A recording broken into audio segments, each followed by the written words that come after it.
আল্লাহ রাসূল সাল্লাল্লাহু আলাইহি সাল্লাম সেই 1450 বছর আগে বলে গিয়েছেন, এই ভারতবর্ষে কাফেরদের সাথে মুসলমানের একটা যুদ্ধ হবে, সেই যুদ্ধের নাম হলো গাজওয়াতুল হিন্দ। এই গাজওয়াতুল হিন্দের আলামত, ঠিক কিনা বলেন? আমরাও ভারতের দাদা বাবুদেরকে হুঁশিয়ার করে দিতে চাই, এই বাংলাদেশে 18 কোটি মুসলমান আছে, আমরা 1 কোটি যুবক আছি। এই 1 কোটি যুবক আল্লাহর জমিনে দ্বীন কায়েমের জন্য মুসলমানের পক্ষে আমরা যেই কোনো সময় জিহাদের ময়দানে নামতে রাজি আছি, ঠিক কিনা বলেন? মুসলমান আমেরিকার গোলাম নয়, মুসলমান ভারতের গোলাম নয়, মুসলমান রাশিয়ার গোলাম নয়, মুসলমান চীনের গোলাম নয়, মুসলমান হলো আল্লাহর গোলাম, ঠিক কিনা বলে? তাহলে মুসলমানের এখন বলার সময় এসেছে, আজ থেকে বলতে হবে, আসমান যার আইন চলবে তা, জমিন যার বিধান চলবে তা। আল্লাহর জমিনে কোনো কুফরি তন্ত্র মন্ত্র চলতে দেওয়া যাবে না, কোনো কুফরি মতবাদ প্রতিষ্ঠা করা যাবে না, ঠিক কিনা বলেন? এই আসমান জমিন যিনি সৃষ্টি করেছেন তার বিধান দিয়ে রাষ্ট্র পরিচালনা করতে হবে। আর পৃথিবীতে 250 কোটি মুসলমান আছে, এই 250 কোটি মুসলমানের সংবিধানের নাম হলো গোটা 30 পারা কোরআন। মুসলমানের সংবিধান কখনো মানব রচিত সংবিধান হতে পারে না। মানুষের সংবিধানে ভুল থাকে, থাকে কি থাকে? মানুষের সংবিধানে মন গড়া মতবাদ থাকে, থাকে কি থাকে না? যেমন যেই সরকার আছে সেই সরকারই সংবিধান পরিবর্তন করে, করে কি করে না? বিগত সরকার ছিল, সে সংবিধান পরিবর্তন করেছিল। এখন যারা রাষ্ট্র ক্ষমতায় তারাও বলে যে সংবিধান কিছু কাটছাট, আবার যারা ক্ষমতায় আসবে তারা বলবে সংবিধান কিছু কাটছাট করতে হবে। তার মানে মানব রচিত সংবিধানের পরিবর্তন হয়। আর আসমানের মালিক, জমিনের মালিক, আরশের মালিকের পক্ষ থেকে আমাদের যেই কোরআনুল কারীম সংবিধান দেওয়া হয়েছে, এই সংবিধানের মধ্যে হাত দেওয়ার পৃথিবীর কোন দাঁড়ার ক্ষমতা নয়, কোন রাষ্ট্রপ্রধানের ক্ষমতা নয়, ঠিক কিনা বলেন? মুসলমান আজকে সারা পৃথিবীতে মুসলমান নির্যাতিত, ঠিক কিনা বলেন? আজকে ফিলিস্তিনে মুসলমান নির্যাতিত, আজকে রাখাইনের মুসলমান নির্যাতিত, আজকে সিরিয়ার মুসলমান নির্যাতিত, আজকে আমাদের পাশের রাষ্ট্র ভারতের মুসলমান আজকে নির্যাতিত, ঠিক কিনা বলেন?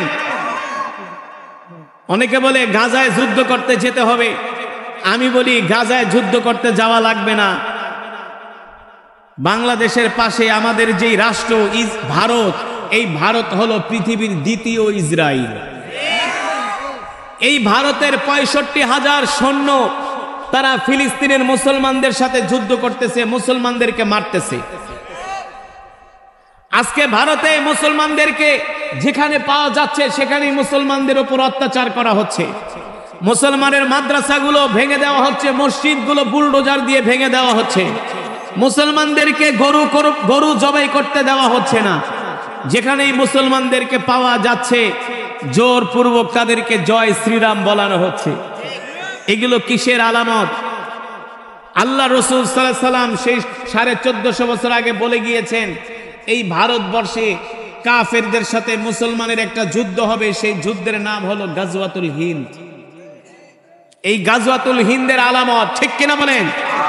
আমরাও ভারতের দাদা বাবুদেরকে হুঁশিয়ার করে দিতে চাই, এই বাংলাদেশে 18 কোটি মুসলমান আছে, আমরা 1 কোটি যুবক আছি। এই 1 কোটি যুবক আল্লাহর জমিনে দ্বীন কায়েমের জন্য মুসলমানের পক্ষে আমরা যেই কোনো সময় জিহাদের ময়দানে নামতে রাজি আছি, ঠিক কিনা বলেন? মুসলমান আজকে সারা পৃথিবীতে আমরা মার খাচ্ছি, কারণ কি?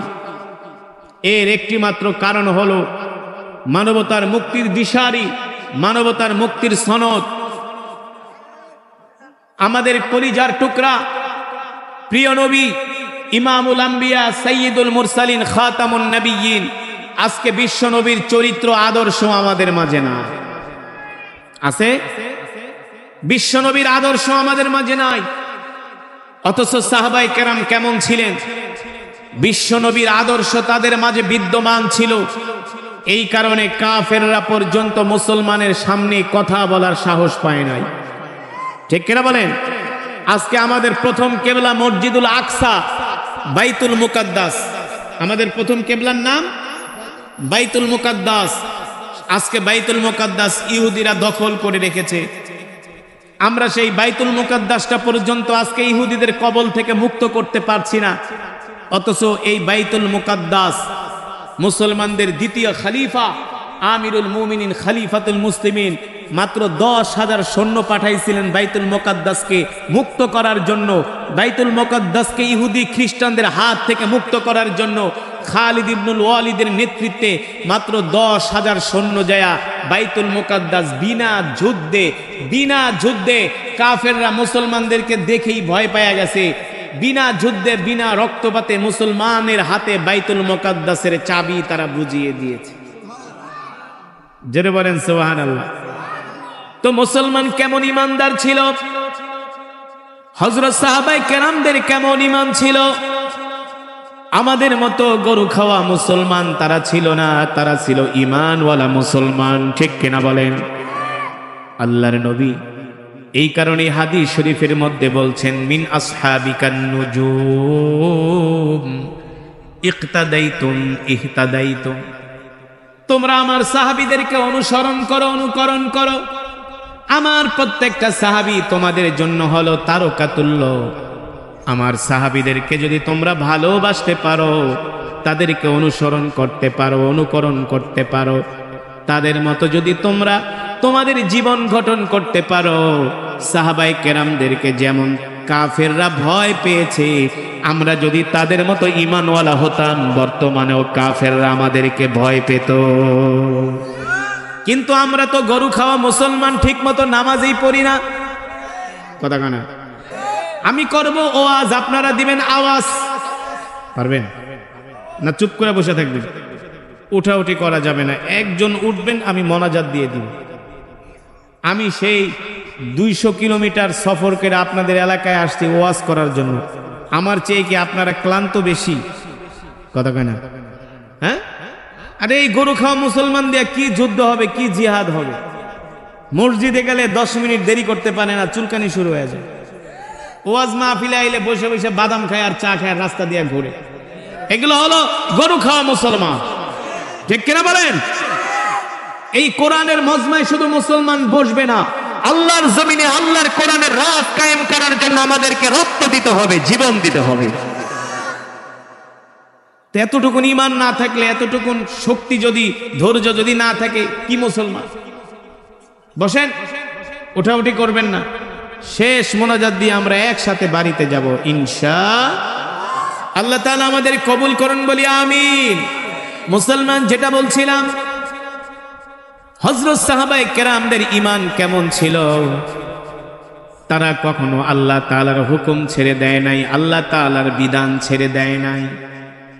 আর আমরা মুসলমানরা হলাম 500 টাকার জন্য আমরা আমাদের ঈমান বিক্রি করে দিই। 500 টাকা। এই যে দেখবেন সামনে নির্বাচন আসতেছে, এক একজন প্রার্থীর থেকে কারো থেকে খাবে 500, কারো থেকে খাবে 1000।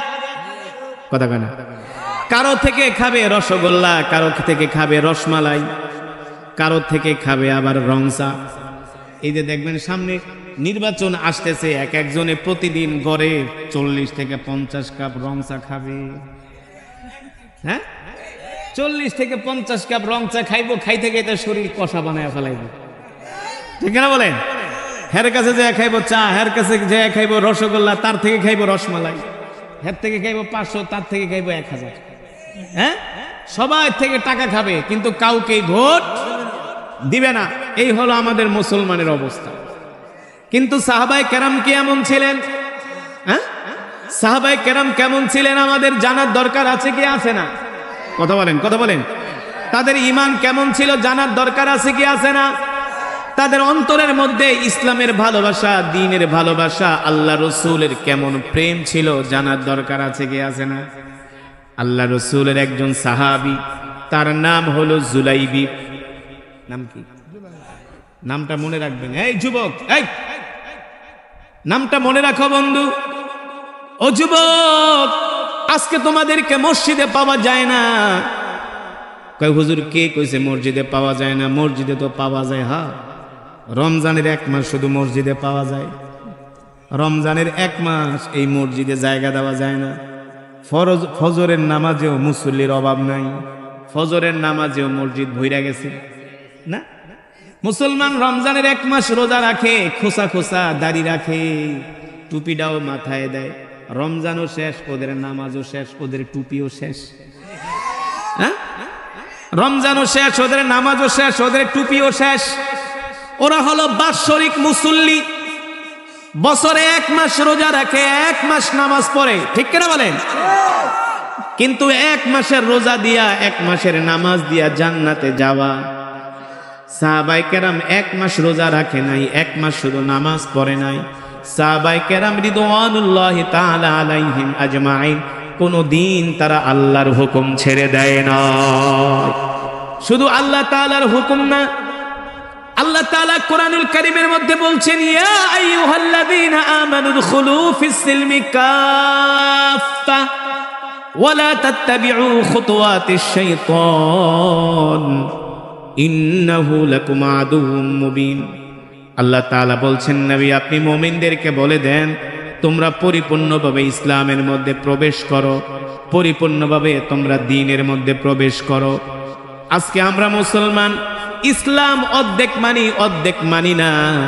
নামাজ 2 ওয়াক্ত পড়ি, 3 ওয়াক্ত পড়ি না। রমজানের রোজা 20টা রাখি, 10টা রাখি না। ঠিক মতো আমরা যাকাত আদায় করি না, ঠিক মতো আমরা কোরবানি দেই না, আল্লাহর বিধানগুলো আমরা মানি না। এই কারণে পৃথিবীর কাফের মুশরিক বেঈমানরা বুঝতে পেরেছে বর্তমান জামানার মুসলমানরা 1 নাম্বার মুসলমান নাই, তারা 6 নাম্বার মুসলমানে পরিণত হয়েছে। 6 নাম্বার মুসলমানে পরিণত হয়েছে। এখন আর সেই 1450 বছর আগের ঈমানওয়ালা মুসলমান নাই। আপনাদেরকে একটা উদাহরণ দেই, ভালো করে বয়ানগুলো খেয়াল করতে হবে। আজকে এই যে ইহুদিরা আমাদের মসজিদুল আকসা দখল করে রেখেছে, পৃথিবীতে 55টি মুসলিম রাষ্ট্র আছে। কয়টি? 250 কোটি মুসলমান আছে। আমরা পৃথিবীর 250 কোটি মুসলমান যদি যুদ্ধের জন্য প্রস্তুতি নেই, 55টি মুসলিম রাষ্ট্রের সেনাবাহিনী যদি শপথ করে খানায় কাবার সামনে যায় যে মসজিদুল আকসা মুক্ত না করে আমরা ঘরে ফিরবো না, প্রয়োজনে আমরা শহীদ হয়ে যাব, সন্তানকে এতিম করব, স্ত্রীকে বিধবা করব, প্রয়োজনে আমাদের দেশের ভিতরে আমাদের দেশ ধ্বংস হোক, আমরা শহীদ হয়ে যাই, আল্লাহর ঘরকে মুক্ত না করে আমরা ছাড়ব না, এই শপথ যদি আমরা নেই, পৃথিবীর মাত্র 20 লক্ষ ইহুদি 250 কোটি মুসলমানের মসজিদুল আকসা দখল করে রাখতে পারে? কেন পারতেছে? তারা জানে এখনকার মুসলমানের মাঝে ঈমান নাই। ওরা ইহুদি খ্রিস্টানদের দালাল হয়ে গেছে, ঠিক কিনা বলেন? ইসরায়েলের যিনি প্রেসিডেন্ট ছিলেন তার নাম হলো এরিয়েল শ্যারন। নাম কি? আমি এখন না, আরো সেই 70 বছর আগের কথা বলছি। এরিয়েল শ্যারন যখন প্রথম মসজিদুল আকসা দখল করে নিলেন, এরিয়েল শ্যারন ভাবলো যে মসজিদুল আকসা আমি যেই দিন দখল করতে যাব, আমার ইসরায়েলের পাশে 60টি আরব রাষ্ট্র আছে। কয়টা? আমি যখন মসজিদুল আকসা দখল করতে যাব, 60টি আরব রাষ্ট্রের মুসলমানদের অস্ত্র ধরা লাগবে না। তারা যদি ইসরায়েলের উপরে শুধু পাথর নিক্ষেপ করা শুরু করে, ছোট্ট একটু অবৈধ রাষ্ট্র ইসরায়েল ধ্বংস হয়ে যাবে। অস্ত্র দিয়ে যুদ্ধ করা লাগবে না। 60টা আরব রাষ্ট্র যদি ইসরায়েলের উপরে শুধু পাথর মারে, কি মারে? পাথর মারলে ইসরায়েল ধ্বংস হয়ে যাবে। অস্ত্র ধরা লাগবে না। এরিয়েল শ্যারন বললেন, আমি যেই দিন রাত্রে মসজিদুল আকসা দখল করলাম, ওই দিন রাত্রে আমি চিন্তায় ঘুমাইতে পারলাম না। কখন না জানি 6টি আরব মুসলিম রাষ্ট্র আমাদের উপরে হামলা করে বসে। কিন্তু যখন রাত পার হয়ে গেল, আমি বুঝতে পারলাম এখন আর সেই 1450 বছর আগের ঈমানওয়ালা মুসলমান নাই। আমাদের আশেপাশে যে 6টা আরব রাষ্ট্র আছে, এই 6টা আরব রাষ্ট্রের মুসলমান গুলা হলো গরু খাওয়া মুসলমান, গরু খাওয়া দালাল মুসলমান, ঠিক কিনা বলেন? কিন্তু সাহাবায়ে কেরাম কেমন ছিলেন? তাদের ঈমান কেমন ছিল? ইসলামের প্রতি, দিনের প্রতি তাদের কেমন দরদ ছিল, কেমন ভালোবাসা যুবক ছিল রে বন্ধু, ভালো করে খেয়াল করো। ও যুবক, ভালো করে খেয়াল করো। রাসূলের সাহাবী, তার নাম হলো, মনে আছে? জুলাইবিব। নাম কি? জুলাইবিব রাদিয়াল্লাহু তাআলা আনহু। জুলাইবিব ছিলেন একজন গরিব মানুষ। হুয়া ফাকিরুন জিদ্দান। জুলাইবিব ছিলেন একজন কালো মানুষ। হুয়া কাবিহুন জিদ্দান। জুলাইবিব ছিলেন একজন খাটো মানুষ। হুয়া কসিরুন জিদ্দান। সব দিক থেকে জুলাইবিব ছিলেন, একদিক থেকে গরিব, আরেক দিক থেকে ছিলেন একেবারে কালো, আরেক দিক থেকে ছিলেন একেবারে খাটো। জুলাইবিবের কোনো কোয়ালিটি নাই। গরিব হওয়ার কারণে জুলাইবিবকে কেউ ভালোবাসে না, জুলাইবিবের ধারে কাছেও কেউ যায় না, জুলাইবিবের সাথে কেউ বন্ধুত্ব করে না। কিন্তু জুলাইবিব গরিব হতে পারে, কালো হতে পারে, খাটো হতে পারে, জুলাইবিবের অন্তরের মধ্যে আল্লাহ আল্লাহ রসুলের ভালোবাসা ভরপুর ছিল। ঈমানওয়ালা যুবক ছিলেন জুলাইবিব। কালো জুলাইবিব, গরিব জুলাইবিব। আল্লাহর নবী যখন কোরআনের বয়ান করতেন, সবার প্রথম কাতারে জুলাইবিব বসতেন। সুবহানাল্লাহ বলেন। আল্লাহ নবী যখন কোনো দ্বীনের কাজে সাহাবীদেরকে ডাকতেন, জুলাইবিব সবার আগের কাতারে থাকতেন। দেখবেন সমাজের মধ্যে কিছু গরিব মানুষ আছে, তাদেরকে দ্বীনের কাজে আগে পাওয়া যায়। কিছু পয়সাওয়ালা মানুষ আছে, ওদেরকে দ্বীনের কাজে পাওয়া যায় না। আছে কি? আছে। পয়সাওয়ালা মানুষ আছে, ওদেরকে দ্বীনের কাজে পাওয়া যায় না।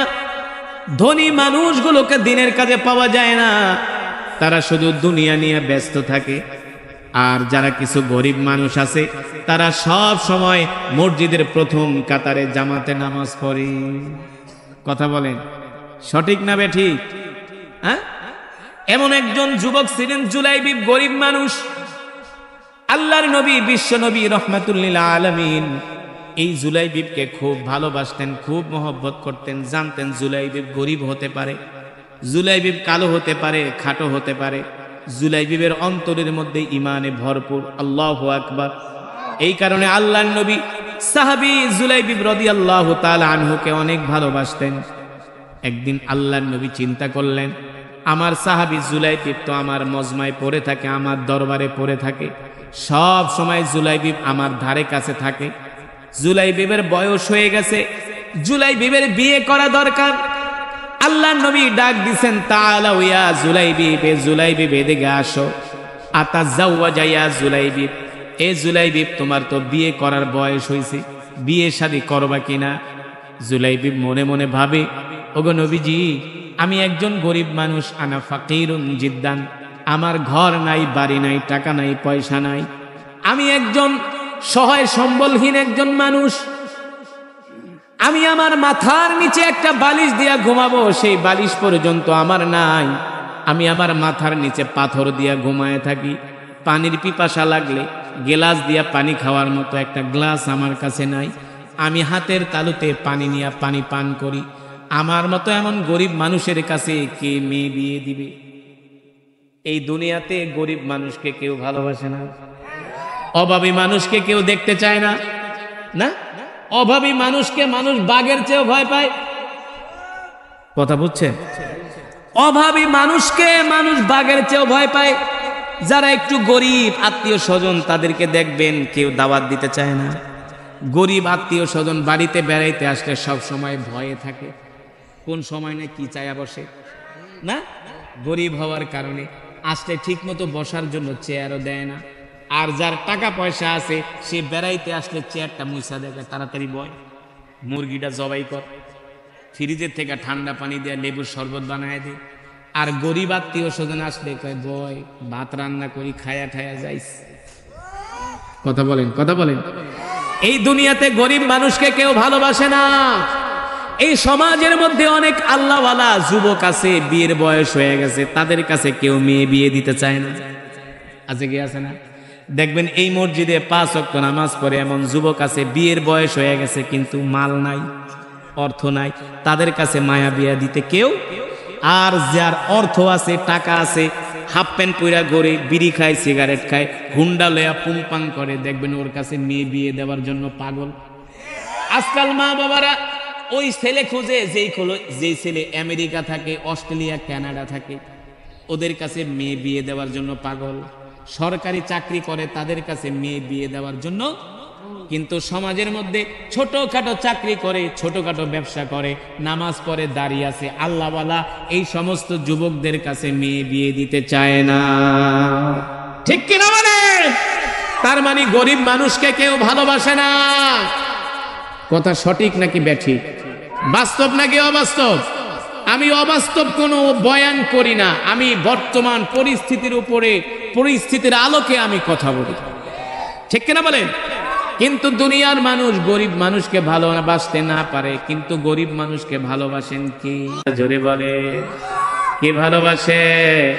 গরিব মানুষকে আল্লাহ তাআলা, আল্লাহ রসুল ভালোবাসে না? আমরা ভালোবাসি না, গরিব মানুষকে আল্লাহ তাআলা ভালোবাসেন, আল্লাহ নবী ভালোবাসেন। এই কারণে ওই যে গরিব সাহাবীর নাম হলো জুলাইবিব, ডাক দিছে দিগায়, এ জুলাইবিব, তোমার তো বিয়ে করার বয়স হয়েছে, বিয়ে শাদী করবা কিনা?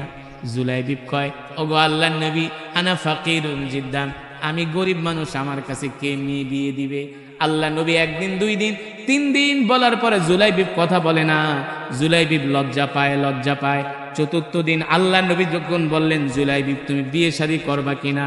এবার জুলাইবিবের বুক ফাটে তো মুখ ফাটে না। জুলাইবিব চুপ করে একটা মুস্কি হাসি দিয়েছে। আল্লাহ নবী জুলাইবিবের চেহারার দিকে তাকায় বুঝতে পারছে জুলাইবিবের অর্থ নাই, বিত্ত নাই, সম্পদ নাই, কিন্তু জুলাইবিবের বিয়ে করতে মন চায়। বিয়ে করতে আবার কার মন না চায়? কার মন না চায়?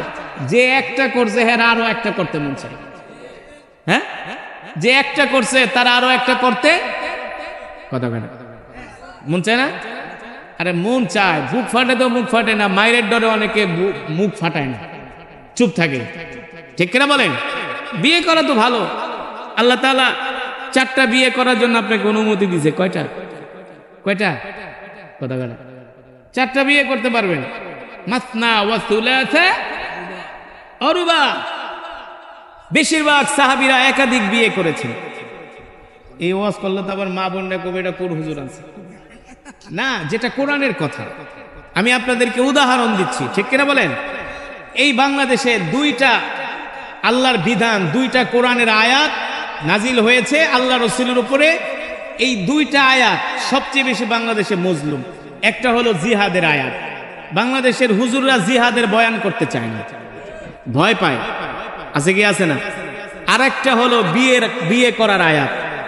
বিয়ে করলে দারিদ্রতা দূর হয়। এই যুবক, তোমার যদি টাকা পয়সা ইনকাম কম থাকে, তুমি বিয়ে করো, দেখবা আল্লাহ তোমার দারিদ্রতা দূর করে দেবে। এটা কি আমার কথা? আল্লাহ রাসূল বলছেন, যদি বিশ্বাস না করে ঈমান থাকবে না। তুমি বিয়ে করো, তোমার দারিদ্রতা, তোমার অভাব মোচন করবেন কে? আল্লাহ তাআলা, রিজিকের মালিক।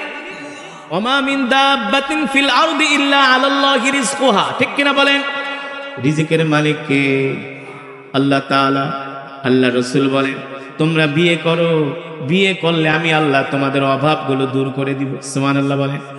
এই যে রাসূলের সাহাবী জুলাইবিব, রাসূলের সাহাবী জুলাইবিব গরিব মানুষ।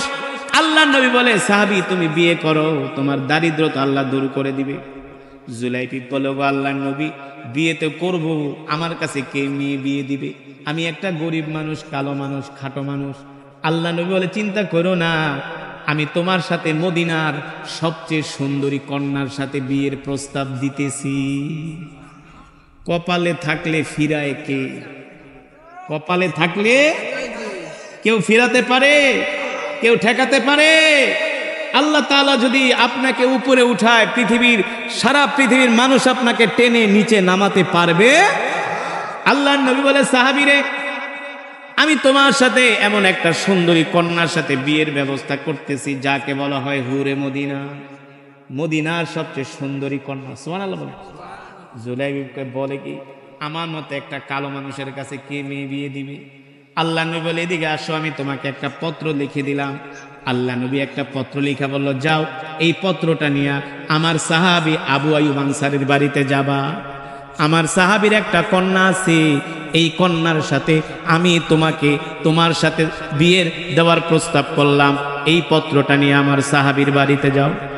সাহাবী জুলাইবিব রাদিয়াল্লাহু তাআলা আনহু ওই পত্র নিয়ে সাহাবী আবু আইয়ুব আনসারীর বাড়িতে গেলেন। জুলাইবিবের দোস্তরা ডাক দেয়, এ দোস্ত জুলাইবিব কই যাস? বলে কথা বলার সময় নেই। কারণ কি? আরে শোনো, আল্লাহর নবী মদিনার সবচেয়ে সুন্দরী কন্যার সাথে আমার বিয়ের ব্যবস্থা করেছে। জুলাইবিব কয়, জুলাইবিবের বন্ধুরা কয়, তোর মতো কাইল্লার কাছে কে মেয়ে বিয়ে দিবে? কয় বেটা দেখ, এই যে আল্লাহর নবী চিঠি লিখে দিছে, আর আল্লাহর নবী যে বিয়ের প্রস্তাব দেয়, এই বিয়ের প্রস্তাব পৃথিবীর কোনো মানুষের ফিরিয়ে দেওয়ার সাহস আছে? সাহাবী জুলাইবিব পত্র নিয়ে সাহাবী আবু আইয়ুব আনসারীর বাড়িতে গেলেন। দরজায় নক করতেছেন, ইফতাহিল বাব, দরজা খোলো, দরজা খোলো। দরজা খুলে দেওয়া হলো। সাহাবী আবু আইয়ুব আনসারী দেখি তার ঘরের সামনে একটা কালো যুবক দাঁড়ানো, যাকে বলা হয় ব্ল্যাক গোল্ড। কি গোল্ড? কালো সোনা। ব্ল্যাক গোল্ড, গোল্ড ব্ল্যাক মানে কালো, গোল্ড মানে স্বর্ণ। সাদা স্বর্ণের চেয়ে কালো স্বর্ণের দাম বেশি, ঠিক কিনা বলেন? এই পৃথিবীটা পরিচালিত হয় কালো জিনিস দিয়ে। তেল, এটা হলো কালো তেল। এটা কি হয়? কালো। সারা পৃথিবী যে যুদ্ধ বিমানগুলো চলে, অকটেন, ফুয়েল, এগুলো সব কালো। সবচেয়ে দামি জিনিস। ওই সাহাবী দেখে তার ঘরের সামনে একটা কালো যুবক দাঁড়ানো। এত কালো, তোমাকে তো আমি চিনি, কেন আসছো? সাহাবী বলে, আমি যদি মুখে বিয়ের প্রস্তাব দেই, প্রস্তাব ফিরায় দিবে। সাহাবী তার পত্রটা তার হাতে দিয়া বললেন, এই যে আল্লাহর নবী আপনাকে একটা পত্র লিখে দিয়েছে। সাহাবী দেখেন ওই পত্রটা আল্লাহর নবী স্বয়ং নিজের হাতে লিখেছেন, হস্ত মোবারকে লিখে সাহাবীর কাছে দিয়েছেন।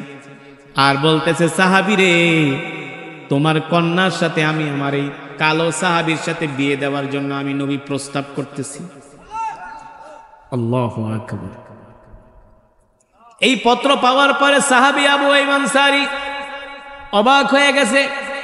তোমার মতো একটা কালো যুবকের সাথে আল্লাহর নবী আমার কন্যাকে বিয়ে দেওয়ার জন্য প্রস্তাব দিছে, কি করবে? সাহাবী বলে, তুমি ঘরের দরজায় দাঁড়াও, আমি আমার স্ত্রীর সাথে পরামর্শ করি, দেখি আমার স্ত্রী কি বলে।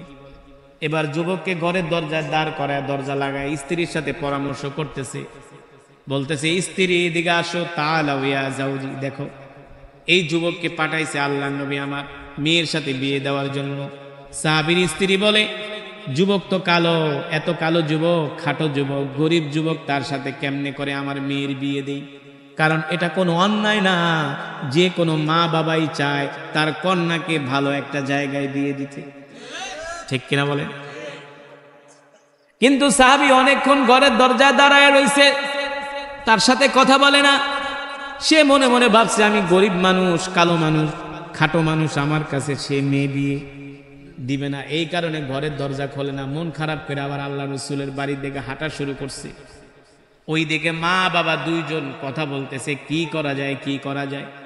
পিছন থেকে সাহাবীর কন্যা দেখতেছে মা বাবা দুইজন মিলে কানা ঘোষা করতেছে। এবার সাহাবীর কন্যা ডাক দিয়া বলে, আব্বা জান, কি নিয়ে আলোচনা করতেছেন? গাছ যদি ভালো হয়, ফলও ভালো হয়। মা বাবা ভালো হলে সন্তানও ভালো হয়।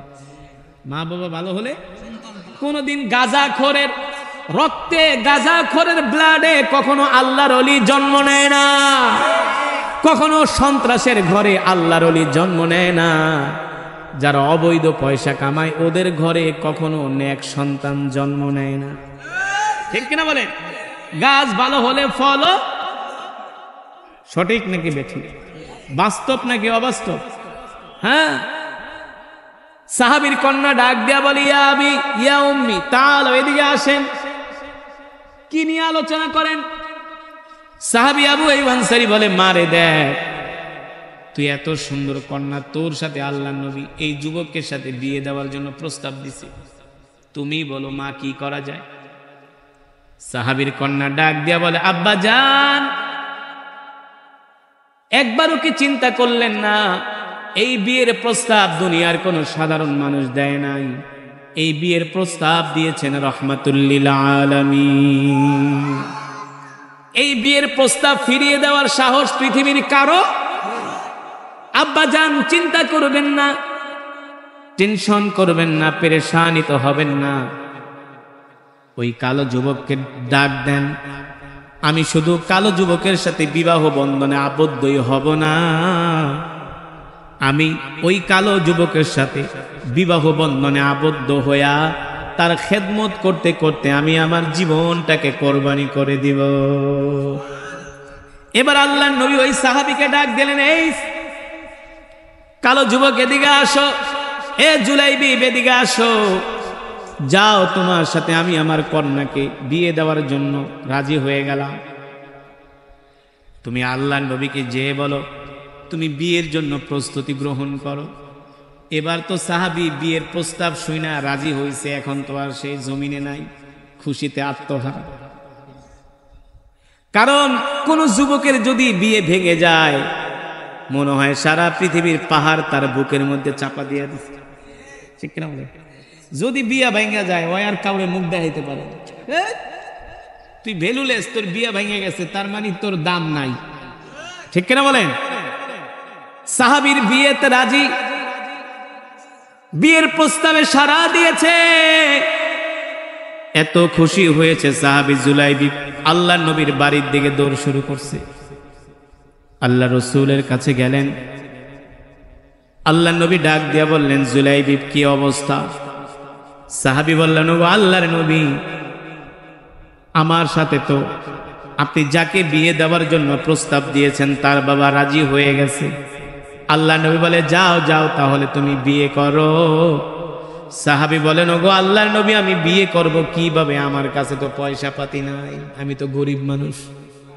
আল্লাহ নবী বললেন, ঠিক আছে, আমি আর একটা পত্র লিখে দেই, এই পত্র নিয়ে আমার জামাই ওসমান ইবনে আফফানের কাছে যাবা, আমার জামাইকে যেয়ে বলবা ওসমান ইবনে আফফান যাতে তোমার বিয়ের খরচটা দিয়ে দেয়। কারণ সাহাবী ওসমান রাদিয়াল্লাহু তাআলা আনহু ছিলেন ধনী মানুষ, যাকে বলা হয় মালে ধনী। ওসমান গনি, অনেক বিলিনিয়ার ছিলেন ওসমান রাদিয়াল্লাহু তাআলা আনহু। সাহাবী জুলাইবিব ওসমান রাদিয়াল্লাহু তাআলা আনহুর কাছে গেলেন, যে বললেন, আল্লাহর নবী আমার বিয়ের খরচটা আপনাকে দিতে বলছে। এই কথা শোনার পরে ওসমান রাদিয়াল্লাহু তাআলা আনহু এক থলে দিনার দিরহাম দিলেন, যাও তুমি বিয়ে করো। এবার সাহাবী জুলাইবিব রাদিয়াল্লাহু তাআলা আনহু অর্থ নিয়া মদিনার বাজারে গেলেন বিয়ের বাজার করার জন্য। বিয়ের বাজার করার জন্য গেলেন, ধুমধাম সাহাবী বিয়ের বাজার করতেছে, ধুমধাম সাহাবী বিয়ের বাজার করতেছে। হঠাৎ করে বাজারের দুই প্রান্ত থেকে দুইজন যুবক ডাক দিতেছে, আইয়ুহাস শাবাব, ইয়া আইয়ুহাস শাবাব তাআলাউ ফি সাবিলিল্লাহ। এ মদিনার যুবকেরা, তোমরা কোথায়? আসো আসো, তাড়াতাড়ি করে যুদ্ধের ময়দানে যেতে হবে, তাড়াতাড়ি করে জিহাদের ময়দানে যেতে হবে। আল্লাহর নবী এই মুহূর্তে আমাদেরকে যুদ্ধের ময়দানে ডাক দিয়েছে। আল্লাহু আকবার, জোরে বলুন আল্লাহু আকবার। আল্লাহ তাআলা কোরআনুল কারীমে সে কথাই বলছেন। আমি যে আয়াতে কারিমা দিয়া বয়ান শুরু করেছিলাম, আল্লাহ তাআলা কোরআনুল কারীমের মধ্যে বলছেন, ইন্নাল্লাহা আশতারা মিনাল মুমিনিনা আনফুসাহুম ওয়া আমওয়ালাহুম বিআন্না লাহুমুল জান্নাহ। এ মুসলমান ভালো করে খেয়াল করেন, আল্লাহ তাআলা কোরআনুল কারীমের মধ্যে বলছেন, এই দুনিয়াতে কিছু মুমিন মুসলমান আছে যাদের জান আমি আল্লাহ তাআলা জান্নাতের বিনিময়ে তাদের কাছে বিক্রি করে দিয়েছি। সুবহানাল্লাহ বলেন। আপনি যদি নিজেকে মুমিন দাবি করেন, নিজেকে যদি মুসলমান দাবি করেন, তাহলে বুঝতে হবে আমাদের জান, আমাদের মাল আল্লাহ তাআলা জান্নাতের বিনিময়ে আমাদের কাছ থেকে ক্রয় করে নিয়েছেন, ঠিক কিনা বলেন? আল্লাহ তাআলা তারপরের আয়াতে বলছেন, ইউকাতিলুনা ফি সাবিলিল্লাহি ফায়াকতুলুনা ওয়া ইউকতালুন। যারা মুমিন তারা ঘরে বসে থাকে না, তারা কাফেরদের সাথে লড়াই করার জন্য ময়দানে বের হয়ে যায়, কাফেরের সাথে যুদ্ধ করার জন্য ময়দানে বের হয়ে যায়। কিভাবে তারা যুদ্ধ করে? আল্লাহ তাআলা কোরআনুল কারীমের মধ্যে বলেন, যারা মুমিন তারা যুদ্ধের ময়দানে যায় কাফেরদেরকে হত্যা করে। কি করে? কাফেরদেরকে হত্যা করে। শুধু কাফেরদের হত্যা করে না, এক পর্যায়ে কাফেরদেরকে হত্যা করতে করতে তারা নিজেরাও শহীদ হয়ে যায়। আল্লাহু আকবার। জুলাইবিব রাদিয়াল্লাহু তাআলা আনহু বিয়ের বাজার করতেছে, দুইজন যুবক ডাক দিয়া বলে, আইয়ুহাস শাবাব, এ মদিনার যুবকেরা, এ মদিনার যুবকেরা, আসো আসো জিহাদের ময়দানে আসো, আল্লাহর নবী তোমাদেরকে জিহাদের ময়দানে ডেকেছেন। এই কথা শোনার পরে জুলাইবিব রাদিয়াল্লাহু তাআলা আনহু বিয়ের অর্ধেক বাজার করছে, বিয়ের অর্ধেক বাজার করছে। জুলাইবিব চিন্তা করে, মদিনার যুবকরা জিহাদে যাবে আর আমি বিয়ে করব, আল্লাহ নবী যুদ্ধের ময়দানে যাবে আর আমি বিয়ে করব, আমি বিয়ের বাসর ঘরে যায়া স্ত্রীর সাথে ফুল সজ্জায় আনন্দ করব, আর আমার কলিজার টুকরা নবী যুদ্ধের ময়দানে থাকবে, এটা হতে পারে? আমিও যুদ্ধের ময়দানে যাব, আমি বিয়ে করব। অথচ বিয়ের বাজার অর্ধেক হয়ে গেছে। এই গরু খাওয়া মুসলমান, গাঁজাখোর মুসলমান, ফেন্সিডিল খোর মুসলমান, ভালো করে শুনে রাখো, নিজেকে মুসলমান দাবি করো, মুসলমানের ঘরে জন্ম নিলেই মুসলমান হয় না। আবু বকর আব্দুর রহমান নাম রাখলেই মুসলমান হয় না, মুসলমানের মুসলমানিত্ব থাকতে হয়। দোকানে বৈশা বৈশা বিড়ি খায়, বাংলা সিনেমা দেখে, অথচ পাশে মসজিদ, মসজিদে আইসা নামাজ পড়ে। কথা বলেন, আপনাদের এলাকায় এমন মুসলমান আছে কি আছে না? দোকানে বৈশা সিনেমা দেখতেছে আর বিড়ি টানতেছে, গল্প করতেছে, গাল ভেটকায় ভেটকায় না। মসজিদের মিনার থেকে মুয়াজ্জিন আযান দিছে, হাইয়া আলাস সালাহ, নামাজের দিকে আসো, হাইয়া আলাল ফালাহ, কল্যাণের দিকে আসো, কোনো খবর নাই। একটা সিনেমা দেখতে লাগে 3 ঘন্টা, আর এক ওয়াক্ত নামাজ পড়তে লাগে মাত্র 20 মিনিট। কথা কন। আমি চাঁদপুরে এক মাহফিলে গেছি, যাওয়ার পরে মাহফিল কমিটিকে, হুজুর আজকে এমন কেরাতে টান দিবেন যাতে এলাকার মানুষ কাঁথার নিচের থেকে উঠায়। হুজুর এমন কেরাত পড়বেন, তেলাওয়াত করবেন যাতে মানুষ একজন ময়দান থেকে না যায়। আমি বলি মাশাআল্লাহ, ভালো কথা, আপনারা তো খুব ঈমানওয়ালা মুসলমান। হুজুর আমাদের এলাকার মুসলমান খুব ধার্মিক, তো ভালো কথা। তা আপনাদের মসজিদে জুমার নামাজে কেমন মুসল্লি হয়? হুজুর একটা কথা কইলেন, কেমন মুসল্লি হয়? বারান্দায়ও জায়গা দেওয়া যায় না, ওযুখানায়ও দাঁড়ায়। তাহলে তো খুব ভালো কথা, ওযুখানায়ও দাঁড়ায়, তার মানে খুব পাক্কা মুসলমান, খুব পাক্কা মুসলিম না? তো ভালো কথা। তো ফজরের নামাজের কি অবস্থা? কোন নামাজ? কথা কয় না, কোন নামাজ? ফজর। এখন আর ইমাম সাহেব কথা কয় না, সেক্রেটারি মাথা নিচ দিকে করে রাখছে। এই মিয়া সেক্রেটারি, আপনারা কই নাই, মাথার নিচের দিকে রাখছেন কে? উঠান। ফজরের নামাজে কয়জন মুসল্লি হয়? ইমাম সাহেবকে, হুজুর লজ্জা দিয়েন না, 80 ঘরে খাই। কয় ঘরে? 80 ঘর বুঝেন তো? এই জিকর গাছার মানুষ, 80 ঘর বুঝেন তো? ইমাম সাহেবকে খাওয়ান না?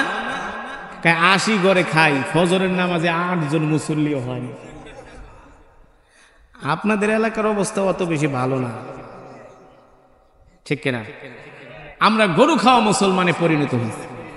কিন্তু সাহাবীরা কেমন ছিলেন? বিয়ের বাজার অর্ধেক করছে না, এখনো অর্ধেক বাকি আছে। সাহাবী বলে, না না না, আমার নবী যুদ্ধের ময়দানে যাবে আর আমি বিয়ে করব, এটা হতে পারে না। এবার ওই বিয়ের খরচের অর্ধেক টাকা দিয়া একটা ডাল কিনলেন, তরবারি কিনলেন আর ঘোড়া কিনলেন। বলে, আমি এই মুহূর্তে যুদ্ধের ময়দানে শামিল হয়ে যাব। সাহাবী জুলাইবিব মনে মনে ভাবে, আমি যদি এখন যুদ্ধের ময়দানে যাই, আল্লাহর নবী আমাকে দেখলে যুদ্ধের ময়দান থেকে ফিরায় বলবে তুমি বিয়ে করো। কারণ আমার নবী কোনো স্বার্থপর নবী, আমার নবী হলেন দরদি নবী। আমার নবী তার জীবনের চেয়েও সাহাবীদেরকে, উম্মতদেরকে ভালোবাসছে, ঠিক কিনা বলেন? আল্লাহ তাআলা কোরআনুল কারীমে সে কথাই বলছেন, লাকাদ জাআকুম রাসূলুম মিন আনফুসিকুম আজিজুন আলাইহি মা আনিতুম হারিসুন আলাইকুম বিল মুমিনিনা রাউফুর রহিম। আল্লাহু আকবার। আল্লাহ রাব্বুল আলামিন বলে, আমি তোমাদের মধ্য থেকে তোমাদের জন্য এমন একজন নবী পাঠাইছি, যেই নবী কিনা তার জীবনের চেয়েও তোমাদেরকে ভালোবাসে, তার সন্তানের চেয়েও ভালোবাসে, তার স্ত্রীদের চেয়েও ভালোবাসে, তার কন্যার চেয়েও তোমাদেরকে ভালোবাসে। আল্লাহু আকবার। সাহাবী জুলাইবিব বলে, এই সময় যদি আমি যুদ্ধের ময়দানে যাই, আল্লাহ নবী আমাকে দেখলে যুদ্ধ করতে দিবে না, আমাকে বাড়িতে পাঠায় দিবে। তাহলে কি করা যায়, কি করা যায়? সাহাবী বললেন মনে মনে, আমি আমার মুখের মধ্যে একটা কালো কাপড় বাঁধবো, যাতে করে আমার চেহারা কেউ চিনতে। এ মুসলমান, এ যুবক, দেখো সাহাবীদের ঈমান কেমন ছিল, সাহাবীদের ঈমান কেমন ছিল, তারা ইসলামের জন্য কতটা পাগল পারা ছিল। আজকে আমরা মুসলমানরা দিন মানি না, ইসলাম মানি না, নামাজ পড়ি না, রোজা রাখি না, হজ করি না, যাকাত দেই না, আল্লাহর কোনো বিধান মানি না। না, এবার সাহাবী মুখের মধ্যে কালো কাপড় পেঁচায়া যুদ্ধের ময়দানে রওনা দিছে। মক্কা থেকে 3000 কাফের মদিনায় হামলা করছে। সাহাবী জুলাইবিব রাদিয়াল্লাহু তাআলা আনহু মনে মনে ভাবলেন, আমি তো বিয়া শাদী বাদ দিয়া যুদ্ধের ময়দানে আসছি, এখন আমার আর শহীদ হওয়া ছাড়া কোনো উপায় নাই। আমি কাফেরদেরকে হত্যা করে শহীদ হয়ে আল্লাহর জান্নাতে পৌঁছে যাব। সুবহানাল্লাহ বলেন। এবার জুলাইবিব রাদিয়াল্লাহু তাআলা আনহু তার ঘোড়া দৌড়ায়া কাফেরদের ভিড়ের মধ্যে ঢুকে গেলেন। একা জুলাইবিব রাদিয়াল্লাহু তাআলা আনহু 10 জন কাফেরকে হত্যা করলেন। কয়জন? আগেরকার যুদ্ধ তো আর যুদ্ধ বিমান দিয়া ছিল না যে উপরেতে বোম মেরে দিবার শেষ হয়ে যাবে, এত সোজা না। আগের যুদ্ধ হতো সম্মুখ পানে একজন আরেকজনের সাথে সরাসরি তরবারি দিয়া মোকাবেলা করত। হ্যাঁ, এত সোজা না। সাহাবী জুলাইবিব একা 10 জন কাফেরকে হত্যা করে জাহান্নামে পাঠিয়ে দিছে। 10 জন কাফেরকে হত্যা করার পরে এক পর্যায়ে কাফেররা চতুর্দিক থেকে সাহাবীকে ঘিরে ধরছে। সাহাবী জুলাইবিব রাদিয়াল্লাহু তাআলা আনহু এক পর্যায়ে শহীদ হয়ে গেছে, শহীদ হয়ে গেছে যুদ্ধের ময়দানে। সাহাবীর লাশটা উহুদের ময়দানে পড়ে আছে। কাফেরদের সাথে যখন তুমুল লড়াই শেষ হয়ে গেল, আল্লাহর নবী বললেন, সাহাবীরা দেখো আমার কোন কোন সাহাবী শহীদ হয়েছে, তার লাশগুলো আমার কাছে নিয়ে আসো। সাহাবীরা আল্লাহর নবীর সামনে লাশগুলো আনলেন। আল্লাহর নবী বললেন, দেখো তো আর কারো লাশ পাওয়া যায় কিনা। দেখে আর কারো লাশ পাওয়া যায় না। আল্লাহ নবী বললেন, আর একটু খুঁজে দেখো আর কোনো লাশ আমাদের আছে কিনা। সাহাবীরা খুঁজতে খুঁজতে কাফেরদের তাঁবুর কাছে গেলেন। সেখানে দেখলেন কালো কাপড় পেঁচানো একটা লাশ পড়ে আছে। সাহাবীরা এসে বললেন, গো আল্লাহর নবী, কালো কাপড় পেঁচানো একটা লাশ যুদ্ধের ময়দানে পড়ে আছে। আল্লাহ নবী বলে, যাও যাও ওই লাশটা খুঁজে দেখো কাদের লাশ। সাহাবীরা যখন ওই লাশের কাছে গেলেন, কালো কাপড় সরালেন, তারা বুঝতে পারলেন এই লাশ কোনো কাফেরদের লাশ না, এই লাশ হলো আল্লাহ রসুলের কলিজার টুকরা সাহাবী জুলাইবিব রাদিয়াল্লাহু তাআলা আনহুর লাশ। তিনি যুদ্ধের ময়দানে এসে শহীদ হয়ে গেছেন। সাহাবীরা এই লাশ দেখে দৌড়ে আল্লাহর নবীর কাছে গেলেন। ওগো আল্লাহর নবী, একটা লাশ আমরা দেখতেছি, এই লাশ আর কারণ নয়, এই লাশ হলো আপনার কলিজার টুকরা সাহাবী জুলাইবিবের লাশ। আল্লাহর নবী বলে, বলো কি? আমি তো তাকে বিয়ে করার জন্য পাঠাইছিলাম। সাহাবীরা বলো, গো আল্লাহর নবী, জুলাইবিবকে আমরা মদিনার বাজারে দেখেছি, সে বিয়ের বাজার অর্ধেক করে আর অর্ধেক করে নাই, মুখে কালো কাপড় পেঁচায়া যুদ্ধের ময়দানে আপনার মহব্বতে শহীদ হয়ে গেছে। আল্লাহর নবী বলল, যাও যাও আমার সাহাবীর লাশটা আমার কাছে নিয়ে এসো। এবার জুলাইবিব রাদিয়াল্লাহু তাআলা আনহুর লাশটা আল্লাহর নবীর কাছে আনা হলো। আল্লাহ রসুলের ফুল মোবারকে লাশ রাখা হলো। আল্লাহ নবী বারবার জুলাইবিবকে আদর করতেছেন আর বলতেছেন, আল্লাহ, আমার এই সাহাবী জুলাইবিব, তাকে আমি বিয়ে করার জন্য পাঠাইছিলাম, আমার মোহব্বতে আপনার ভালোবাসায় বিয়ে না করে যুদ্ধের ময়দানে শহীদ হয়ে গেছে। আল্লাহ, আপনি আমার জুলাইবিবকে জান্নাতের উচ্চ মাকাম দান করেন। আল্লাহ নবী এই দোয়া করতে দেরি, আল্লাহ নবী দেখেন হঠাৎ করে আসমান থেকে একদল হুর জমিনে নেমে আসছে। আসমান থেকে একদল হুর কি আসছে? জোরে বলেন, ওয়াহুরুন ঈন কামসালিল লুলুইল মাকনুন। আল্লাহু আকবার। কেমন হুর, কেমন সুন্দরী হুর, সুবহানাল্লাহ বলেন। এ দুনিয়ার নারীদের মতো সুন্দর না জান্নাতি হুরেরা। আল্লাহর নবী বলেন জান্নাতি একটা হুর যদি দুনিয়াতে আইসা হাসি দিত, জান্নাতি হুরদের দাঁতের আলোতে সারা পৃথিবীতে আলোকিত হয়ে যেত। জান্নাতি হুর এত সুন্দর হুর, এক একজন জান্নাতি পুরুষকে আল্লাহ তাআলা 70টা করে হুর দিবেন। কয়টা কয়টা কয়টা? কোন বুড়ো মানুষ জান্নাতে যাবে না। বুড়া মানুষ জান্নাতে যাবে না, জান্নাতে যাবেন না। জান্নাতে যায় কি করবেন? দাঁত নাই, দাঁত নাই। জান্নাতে এত আরামের খাবার, মজার খাবার, দাঁত না থাকলে খাইতে পারবো? কথা বলেন। হ্যাঁ, বুড়া মানুষ হাটে উত্তর দিকে যায় দক্ষিণ দিকে। কথা বলেন। এই বুড়া মানুষ জান্নাতে যায় কি করবে? আল্লাহ নবী একদিন এক বুড়াকে ডাক দিচ্ছে, তাআলা ইয়া শাইখুন কাবীর, এই বৃদ্ধের দিকে আসেন, জান্নাতে যাইবেন? বৃদ্ধ মুস্কি হাসি দিয়া আল্লাহ নবী, জান্নাতে যাবো মানে? আপনি বুড়া মানুষ, জান্নাতে যেতে পারবেন না। বৃদ্ধ কান্না করে দিচ্ছে। আল্লাহ নবী, লিমা তাবকি ইয়া শাইখুন কাবীর, এই বৃদ্ধ কাঁদেন কেন? আল্লাহ নবী, জান্নাতে যদি না যেতে পারি তাহলে আপনাকে তো পাবো না, তাহলে তো আমার জীবনই শেষ। আল্লাহ রাসূল বলে, শোনেন, জান্নাতে যাবেন, জান্নাতে যাবেন, তবে আল্লাহ তাআলা কোনো বৃদ্ধকে জান্নাতে নিবেন না। আল্লাহ তাআলা যখন জান্নাতে নিবেন, প্রত্যেকটা বৃদ্ধর বয়স হবে 25 বছর। কত বছর? এক একজন জান্নাতি পুরুষের বয়স হবে, ইন্নালিল মুত্তাকিনা মাফাজা হাদাইকা ওয়া আ'নাবা ওয়া কাওয়াইবা আতরাবা। জান্নাতি পুরুষদের বয়স হবে 25 বছর, আর জান্নাতি হুরদের বয়স হবে 18 বছর। সুবহানাল্লাহ বলেন।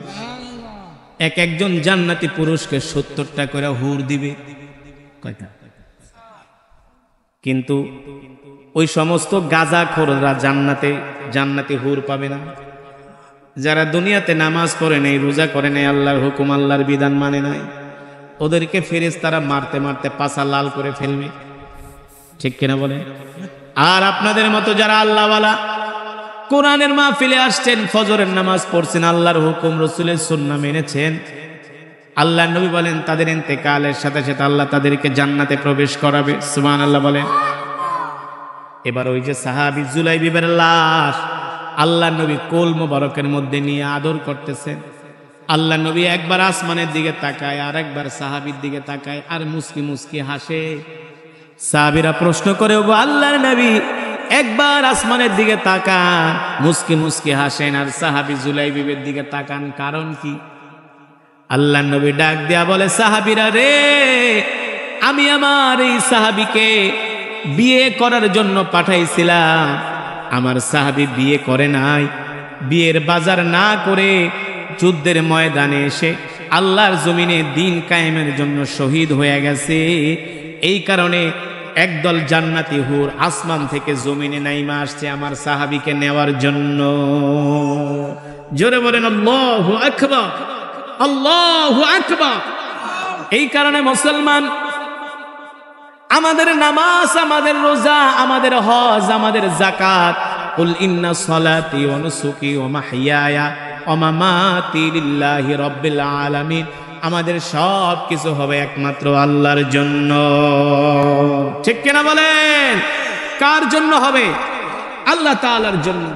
আমাদের প্রতিটা কাজ, প্রতিটা কর্ম, আমাদের প্রতিটা হুকুম আমরা পালন করব একমাত্র আল্লাহ তাআলার জন্য। ঠিক কিনা বলেন? রমজান মাসে 1 মাস রোজা রাখছেন, সাহাবীরা শুধু 1 মাস রোজা রাখে নাই, তারা যেমন করে 1 মাস রোজা রাখছে, বাকি 11 মাস তারা ইবাদতের মধ্যে কাটায় দিয়েছে। আমরাও শুধু রমাদানে 1 মাস রোজা রাখবো না, বাকি 11 মাসও আমরা আল্লাহ তাআলার ইবাদতে, আল্লাহ তাআলার হুকুম মেনে আমরা আমাদের জিন্দেগিকে পরিচালনা করব। রাজি আছেন ইনশাআল্লাহ? তাহলে আজকের মাহফিল থেকে আমরা ওয়াদা করব, জীবনে যতদিন বাঁচবো আর কোনোদিন নামাজ ছেড়ে দিব না। রাজি আছেন? কে কে নামাজ পড়বেন হাত উঠে আল্লাহকে দেখান। হাত সোজা করেন, সোজা করেন, সোজা করেন, বলেন আল্লাহ। আওয়াজ হয় না, আরো জোরে বলেন মোহব্বতের সাথে আল্লাহ। আরো জোরে বলেন আল্লাহ। ওয়াদা করলাম আর কোনোদিন নামাজ ছেড়ে দিব না। আপনার হুকুম ছেড়ে দিব না। আল্লাহ আমাদের কবুল করে নেন। হাত নামা। নামাজ পড়বেন কয় ওয়াক্ত? ফজরের নামাজ বাদ দিয়া, এশারের নামাজ বাদ দিয়া? হ্যাঁ না, মা বোনেরা 5 ওয়াক্ত সালাত আদায় করবেন। বসেন, মোনাজাত না দিয়া যায়েন না। আদ-দুআউ হুয়াল ইবাদাহ, দোয়াটা ইবাদত। যে দোয়া করে না সে আল্লাহর রহমত থেকে বঞ্চিত হয়। যে দোয়া করে না আল্লাহ তাআলা তার উপর রাগান্বিত হয়। হাদিস শরীফে এসেছে, আল্লাহ রাসূল বলে, এই উম্মত, তোমাদের যা কিছু প্রয়োজন কার কাছে চাইবা? যদি তোমার জুতার ফিতাটাও ছিঁড়ে যায়, জুতার স্যান্ডেলের ফিতাটাও যদি ছিঁড়ে যায়, সেটার জন্য দোয়া করো, আল্লাহ আপনি আমার স্যান্ডেলের একটা নতুন ফিতা কেনার ব্যবস্থা করে দেন। সুবহানাল্লাহ বলে। আমরা কার কাছে চাইবো? আল্লাহ তাআলার কাছে। আমাদের প্রয়োজন পুরো করবেন আল্লাহ, দুনিয়ার কোনো মানুষ পারবেন না, ঠিক কিনা বলেন? সেই রবের কাছে আমরা দোয়া করব। আমরা আমাদের গুনাহের জন্য দোয়া করব, ফিলিস্তিনের মুসলমানদের জন্য, আমরা আমাদের মা বাবা আত্মীয় স্বজনের জন্য দোয়া করব, পরিবার পরিজনের জন্য দোয়া করব। আজকে যে মাহফিলের আয়োজন করেছে আল্লাহ তাআলা এই মাহফিল, এই মাদ্রাসা, এই মসজিদকে কিয়ামত পর্যন্ত কবুল করুন, এলাকাবাসীকে কবুল করুন। শুনুন, আজকে যে আমি আপনাদের মাহফিলে আসছি, আপনারা খুশি নাকি বেজার? সত্যি খুশি? বলি আলহামদুলিল্লাহ। এই যশোর জেলায় এই শীতের সিজনে কম হলেও 50টার উপরে প্রোগ্রাম গেছে, একটা প্রোগ্রামও রাখতে পারি নাই। কারণ কেন পারি নাই? ঢাকা শহরে ডেলি 3টা-4টা ওয়াজ করতে হয়, মাগরিবের পরে একটা, এশারের পরে একটা, রাত 10টা একটা। তো এত কষ্ট করে 250 কিলোমিটার দূর যশোরে আমি কিভাবে আসবো? তাও এই ডেটটা পেয়েছেন ঈদের পরে, তাও ঈদের কয়দিন পরে এবার বুঝেন কেন পাইছেন? টানা 3-4টা প্রোগ্রাম মিলাইয়া আসছি। তাও কেন আসছি? ওই ফজলুল করিম ভাই, সাতক্ষীরা বাড়ি, তিনি আমাকে অনেক রিকোয়েস্ট করছে যে হুজুর একটা প্রোগ্রাম দেন, শুধু একটা প্রোগ্রাম। তো তার কথা রক্ষার্থে, ওয়াদা রক্ষার্থে আপনাদের এই মাহফিলে আসা। আমি আসলে যদি আপনারা খুশি হন, আপনাদের ভালো লাগে, আপনাদের কাছে হাত জোর করে বলছি 5টা ওয়াক্ত নামাজ পড়বেন, আল্লাহর হুকুম ছেড়ে দিবেন না। মুসলমানের সাথে আমরা সুন্দর আচরণ করব ইনশাআল্লাহ। তাআলা আমাদের তৌফিক দান করুন।